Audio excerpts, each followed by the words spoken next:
যে সর্বনাশা বন্ধ বিজেপি যে নেমেছে কালকে, আপনারা জানেন আজকের যে ঘটনা, এবং তারা এই ঘটনাকে নিয়ে রাজনীতি করছে এবং এই রাজনীতির যে চক্রান্ত তারা সেটা আমরা সকল মানুষ বুঝে গেছে।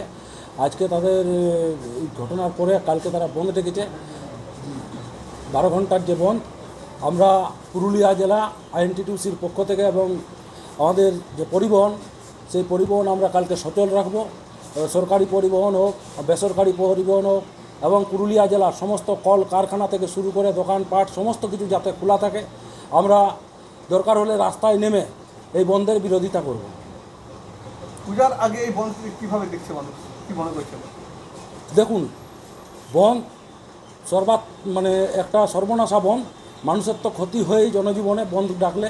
এই পশ্চিমবাংলায় বন্ধ বলে কিছু জিনিস নেই। মমতা বন্দ্যোপাধ্যায় 11 সালে আসার পর থেকে এই পুরুলিয়া জেলায় দেখেছেন বিগত দিনে বিভিন্নভাবে বন্ধ হয়েছে বামফ্রন্টের আমলে, কিন্তু মমতা বন্দ্যোপাধ্যায় সরকার আসার পর পুরুলিয়া জেলার মানুষ বন্ধ ভুলে গেছে এবং মানুষ এই বন্ধকে কালকে প্রত্যাখ্যান করবেন। এই বন্ধ হচ্ছে একটা কর্মনাশা বন্ধ। এই বন্ধের কোনো ভিত্তি নেই, কারণ তারা যে ইস্যু নিয়ে বন্ধ ডেকেছে, কালকের যে বন্ধ ডেকেছে এটা কোনো ইস্যুই নয়। ফলে এই বন্ধ সাধারণ মানুষ কালকে প্রত্যাখ্যান করবে।